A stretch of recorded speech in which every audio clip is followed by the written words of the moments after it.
Hello everyone and welcome to this discussion, which is second part of our spatial interpolation techniques. So, in the first part we have discussed the interpolation up to the linear one. Linear interpolations are not that popular, but sometimes for certain requirements one can definitely go for linear interpolations. Those options are available in the softwares, and one can go for even for Thyssen polygon. One can create Thyssen polygon, but it is a old method when we did not have these GIS softwares or any such softwares. Then it was people were only resorting to Thyssen polygon.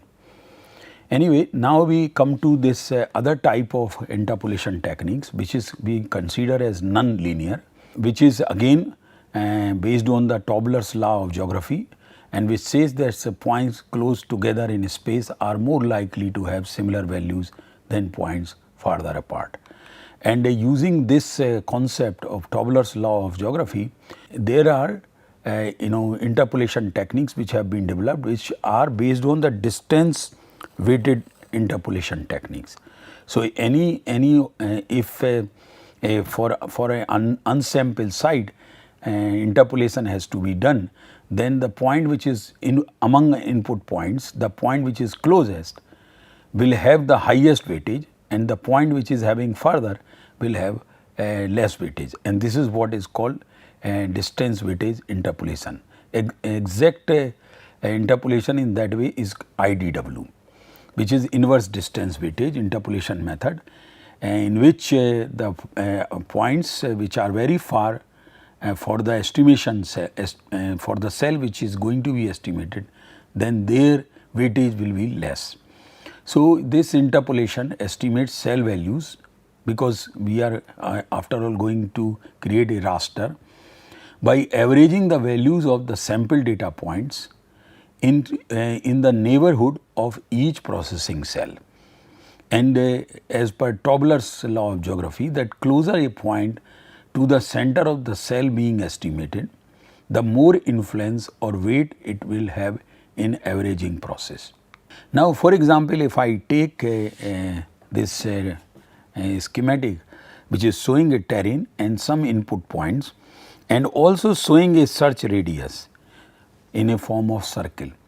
So, points for this unknown point which is in the center, whatever these red dots are there, red small points are there, the point which is very close will have the maximum influence while determining the value for that one, and point which is very far like this one will have the less influence. Now, we can fix this search radius also.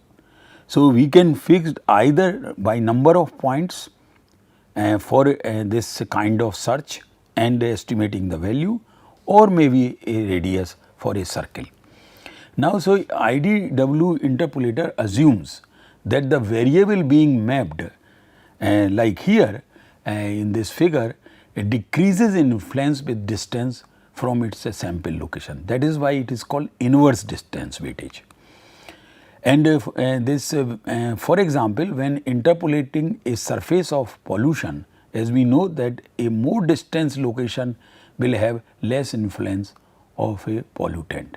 So, if a chimney is emitting certain pollutants, if you go away from that, it would be less concentration of that pollutant. But if you want to do such a prediction about this pollution which is getting dispersed in the 3D space or in the air or in the atmosphere, then for realistic prediction you require not only the location of that chimney in geographic space, but you also require the wind direction and wind speed as well, or any other impedance. There might be some tall trees or other things, so they may again create. So, if you want to create a real good prediction about such plumes, then the best thing is, as best inputs you can provide, better the interpolated surface is going to be. Now, for linear examples, as we have seen that first if it is falling, whichever the point is close will have the maximum influence. If I take a little different example, here for this unknown location where question mark is there. Yes. And these are my input information which I am having, and these are the distances which are marked as like 40, 20, 100 and 200, and these are my points are these A, B, C, D. Now, for this unknown location I want to predict. That means in this nonlinear interpolation techniques, or especially in this IDW technique, inverse distance weightage technique, the point point which is having the minimum distance, the point A is having minimum distance to unknown location, will carry the maximum weight while calculating the value for this unknown location. So, what in IDW, what is the first step? That distance from each neighboring point is measured, like here in this schematic it has been shown. Now, number of points to include in the search can be selected either in form of number of points or in form of a radius of a circle. We will see some examples also. Then the distance is calculated according to the formula. And what is that, how these options are available? So, this is example from ArcMap, ArcView GIS. These are green dots are my input points. If I choose this inverse distance weightage method, then what I am seeing, and the Z value I am taking here as a pH value, and I am providing power and other things which are different options are available. Search radius I am saying variable, and it should search minimum 12 points around my unknown location for that cell. And there are further details are there, and I can also control spatial resolution of my data. And if I am having prior knowledge about the terrain or of that area, then I should also provide the barrier information which will bring abruptness in my data, and that would be more close surface representation than a surface representation without barriers. So, if we want to create more realistic surface, all these informations especially about the barriers is very much required. Now, when we say about the power, what does it mean by power here in this particular method? So, power basically means that it controls the significance of known points on the interpolated values. So, you provide high power, instead of say 2, you provide 4, that means the input point will have more weightage while determining point in the surrounding for unknown location. So, this based on their distances. Of course, this is inverse distance. So, everything is decided based on the distance. Closer the less the distance, more the influence from the output point. Now, when we provide higher power, means emphasis is placed on the nearest points. When we provide low power, it will give more influence to the points that are farther away, and that means more smoothened surface. But in case of high power, we get less smoothened surface, though the overall technique is inverse distance. So, a power of 2 is most commonly used, and that is why it has been kept in default here with IDW, and therefore, it is default here. Now, further if we go for this search radius value, here what we have in this example we have kept as variable, but when we keep a variable or there are some other options are available. So, this characteristics of the interpolated surface can be controlled by applying a fixed or variable search. So, we can choose two options which limits the number of input points that can be used for calculating each interpolated cell. So, here in this example I kept variable, but if I fixed, then only those number of points in the neighborhood would be searched.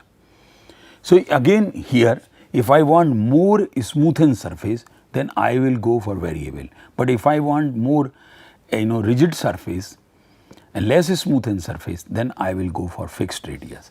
So, less number of points for each cell calculation to improve processing speeds. Of course, if the search for less number of point is involved, then it will, the processing time would be less. Otherwise, the software point of view, they have kept value 12 as a default value. One can also limit the number of points far from the cell location where prediction is being made have no spatial correlation. That means the points, if they are very far, though we may keep a large number, but as you know that they should not have any influence or should not have any influence on for that cell for which we are determining the value.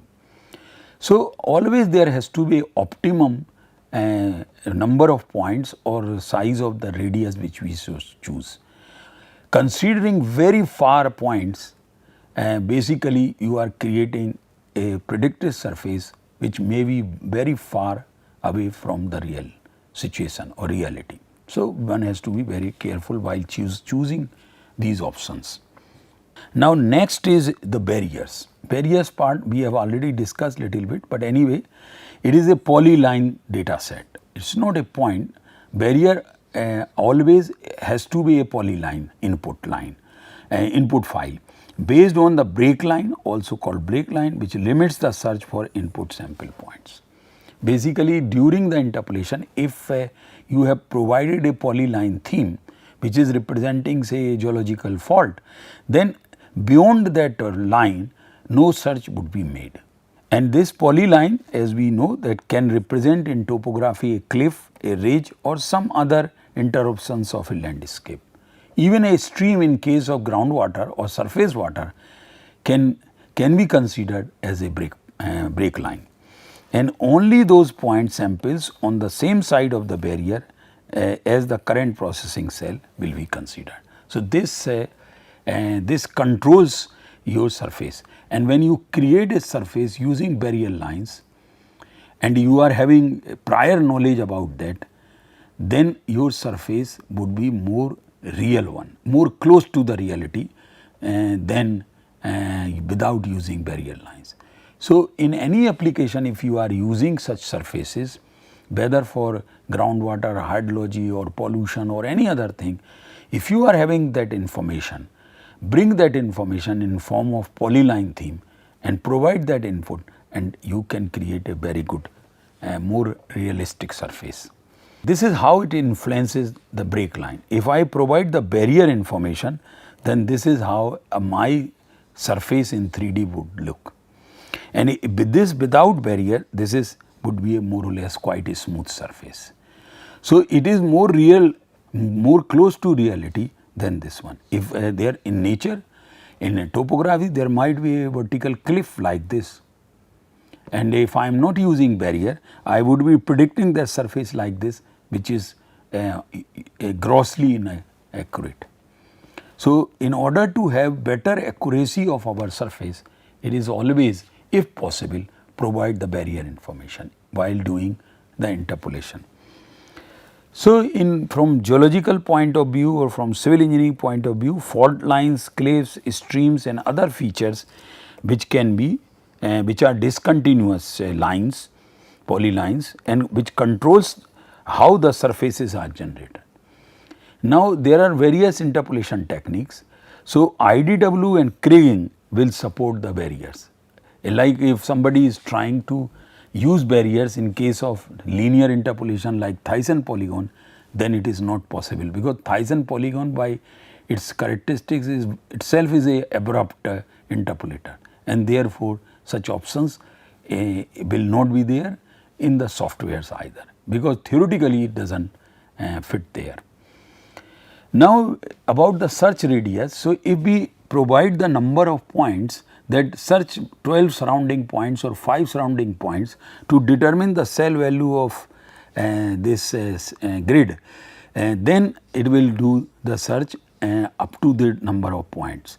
But if I provide a fixed radius, then it will search based on the radius rather than number of points. So, both options are available. And now this characteristics about the search radius is an interpolated surface can be controlled by limiting the input points used. Points can be limited specifying the maximum number of points, which will select nearest points until that maximum number of point is reached. Alternatively, a radius can be specified in map units also, as you can see in the bottom figure. So, both options are there. For example, here the type, which type of your interpolation is. So, this search radius can be controlled either with a maximum number or giving a search radius. Now, there are some other parameters which are also considered, and if I go for another type of interpolation technique which is called spline, of course, this also falls in the category of nonlinear interpolator. Here we are taking the same input layer of points. Now, here the options would be little different because it is a different interpolation technique. So, first option is about this which type of spline, because as I mentioned earlier that each interpolation technique, especially these non-interpolation techniques, will have their own variant also. Now, which is most suitable for your data set is a very difficult question that we will be discussing later. But for time being, if I say that I am going to use spline instead of IDW interpolator, then there are various spline. So, first if I say two types, one is the regularized, another one is tension. So, two options would be available. So, if I choose the regularized method, which creates a smooth gradually changing surface values that may be lie outside the sample data range. So, regularized option in spline will create a very smooth surface relatively compared to the tension method, which controls the stiffness or abruptness of the surface according to the character method of modal phenomena, whatever, whether say elevation or concentration of any other parameter. And it will create of course less smooth surface as compared to regularized with values more closely constrained by the sample data range. So, each, that means the each interpolation method, whether it is a IDW or spline or kriging, which we will be discussing, all will have their own variants. And while choosing these variants, one should fully understand what they are there and what are in the defaults. Because the software people may put something in default, but that may not suit for your data set. So, one has to be very careful while choosing. Now, this spline interpolation method based on a concept which is called French curves, say old technique, when we did not have basically the digital techniques, then at that time people used to have these French curves. Still you might see that these tailors, when they cut a cloth to fit a pant or trouser for a person, they use these curved scales. You might have observed that one, or while preparing a coat they use the curved scale to bring that curvature in the cloth so that it fits very well with the body of a person. Same concept here about this French curves. So, in spline method estimates the values using a mathematical function that minimizes overall surface curvature, resulting in a smooth surface that passes exactly through the input points. Like here, these are the examples of French curves. Earlier architect, when they did not have the softwares, or civil engineers, they used to employ these French curves. These used to made of acrylic sheets or wooden sheets, So, here what this is doing spline, that it is minimizing overall surface curvature, and what it is doing, creating a smooth surface. Here we are seeing in 2D, but this is how the smooth surface can be created, like this also here. Now, if one would like to learn what is mathematics behind against these all methods and their variations or variant, then all that is available in standard softwares or elsewhere in the literature. For example, if I choose the linear spline interpolation, then this is the mathematics which is involved there. If I go for other options like quadratic spline or cubic spline interpolation, I am having a complete mathematical background available to understand or to develop further. Many of such options may not have been implemented today. So, we can further develop individual interpolation techniques to suit our data sets. Now, there is other regularize and this tension method and tension apply we have just discussed. So, we will go for the next interpolation technique, which is called kriging. Very popular, and when we did not have the proper GIS softwares, we used to resort to a software which is called Surfer, and this Surfer is very powerful and very good for kriging interpolation. But now GIS softwares are also capable of producing raster surface using kriging, and their variants versions of these kriging are also available. So, basically kriging is a geostatistical technique which is a group of geostatistical technique, that means various variants of kriging are available to interpolate the value for the random field or for unknown location, and that value can be a elevation value like Z value of the landscape as a function of geographic location at that unknown location at an unobserved location from whatever the observations which you are having in the nearby locations. So, it is more or less in the same way as other interpolation techniques, but it is based on the completely on geostatistical techniques, and there are certain advantages with kriging interpolation which we will also see.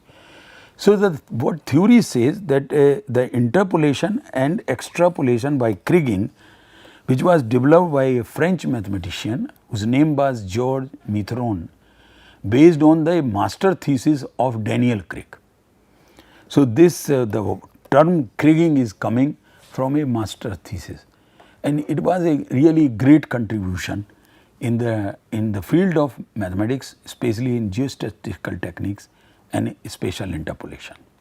Now, kriging, if you recall that we had different kind of categories or different way of classifying different interpolation techniques. So, in that sense the kriging is stochastic, and which is incorporates the randomness in it, and in nature many things many surfaces may have that phenomena. And also it is exact, smooth or abrupt depending on what choice we go, and global or local, those options would be available. So, smooth and abrupt option would be available and global and local would be available. But these exact is very important here, that is why lot of people prefer, so that it provides both exact, smooth or abrupt, global or local, and is a very good. Plus it also estimates the error. For other interpolation techniques it is not possible easily to estimate errors, but in case of kriging it is possible. This is what this figure is depicting, that the interpolated surface is shown in the red curves or red lines, and then you are having input points, and of course this is a 2D or in linear or 1D representation like this, and not really as a surface, but in a linear fashion. So, these are the observations in blue boxes, but if I keep a 95% confidence interval, then there may be a surface which is going like this, kriging surface, or there may be a surface, though they are exactly passing through our observation points. That is why it is exact. Same time it is smooth as well, so that between these 2 points it is following some smooth path. So, it is smooth. If we can constrain this one, then it can also become abrupt, and if we change the radius or other parameters, then it can become either global or local. So, kriging is a quite powerful interpolation techniques. So, as you know that natural data may be elevation or any other characteristics of nature data which are difficult to model using smooth functions, because nature may not be like that only. So, because normally random fluctuations exist, especially the terrain like Himalaya. I have given examples. If I am predicting a surface for terrain representation, then I cannot go for a smooth surface. It is a random fluctuations, and measurement errors will combine to cause irregularities in the sample data values. So, chances of errors are much more in case of if this is not random fluctuations are there, and therefore, we have to be very careful about this. Since kriging has been developed, as we have discussed, as based on the stochastic concept, and it is a regionalized variable. Say based on the concept of regionalized variable, and which has got three components. The first one is the of course your data is there, like here the data is shown in these dots. So, the first component is the structural one, which is shown in the red line in this diagram. So, this is a structural component of kriging surface, which is completely a straight line, or you can say linear. So, this may be represented by a mean or a constant trend. So, a structural component is a linear kind of thing, whereas a spatially correlated component, which is represented in this diagram as a green line, which you are seeing as a thick green line like this. And the third one is the random noise. Now, this random noise is errors, and this is what the advantage, that it can also predict errors by it when you go or resort to the interpolations.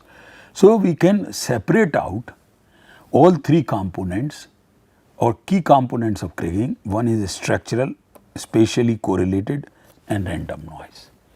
So, we continue with this, that earlier figure we can separate out as a three components.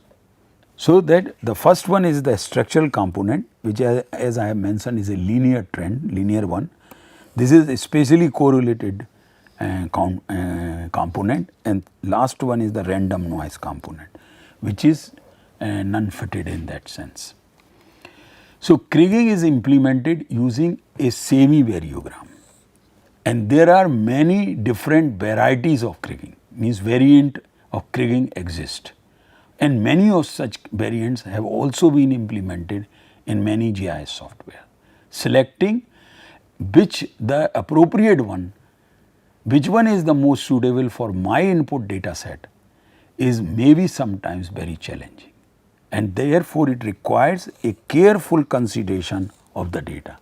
And if we are having prior knowledge of the terrain conditions or characteristics of my input data points, then I can choose a, otherwise no literature or no software will ever let you know that choose this variant of the kriging or these options within the kriging. No, nobody will ever tell you.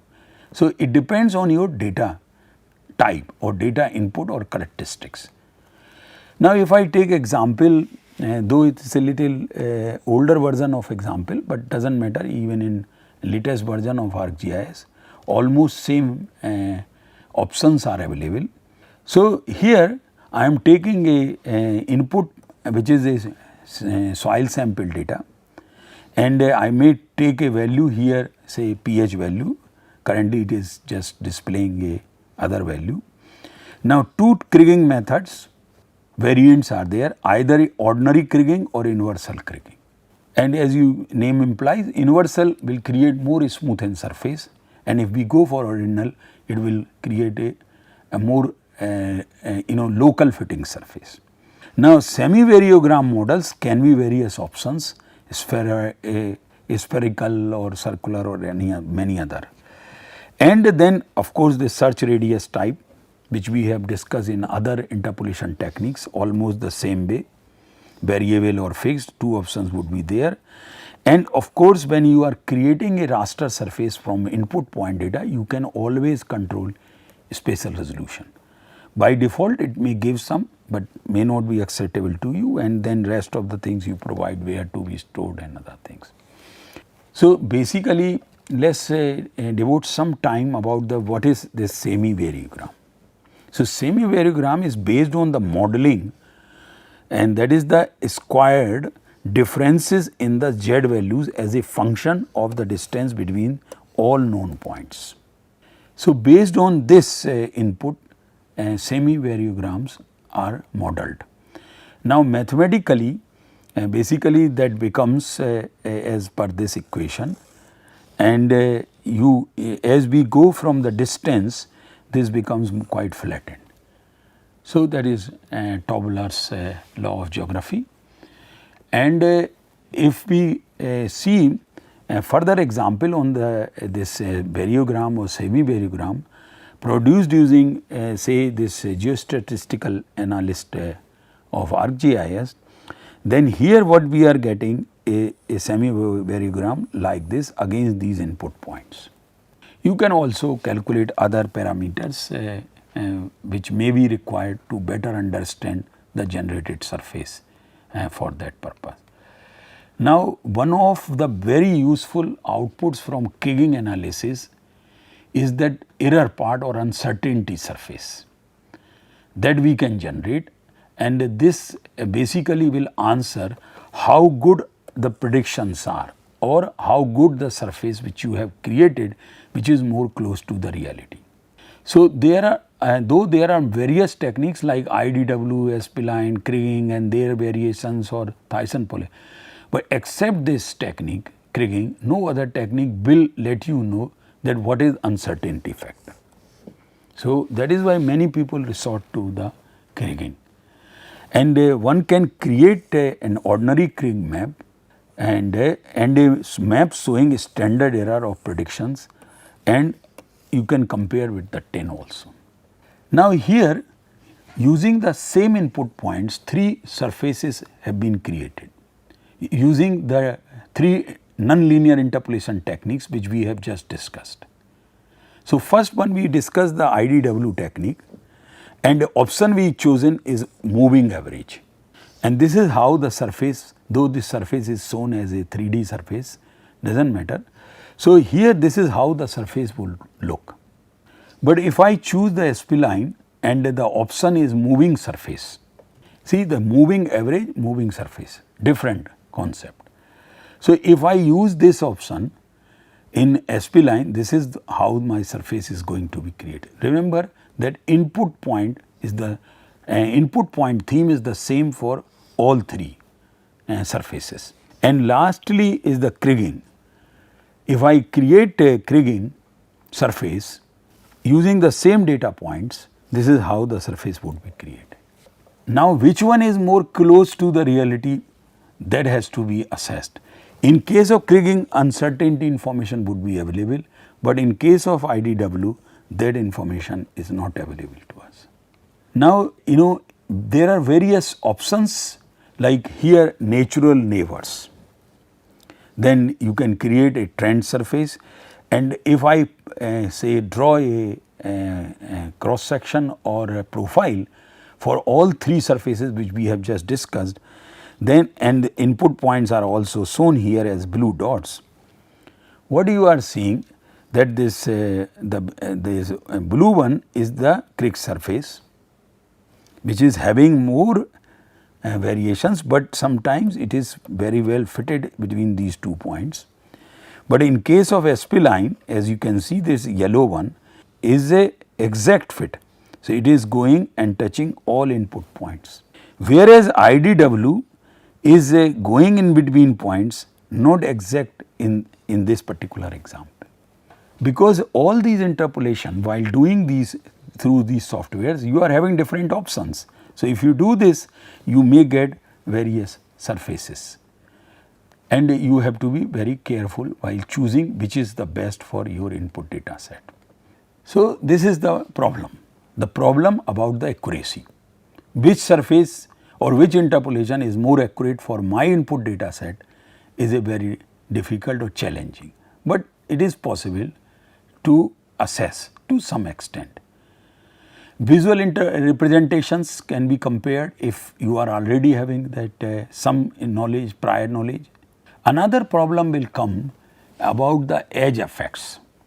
That is the lack of data at the margin or extent of the input data points. You do not have any input points, and that means it would be doing extrapolation.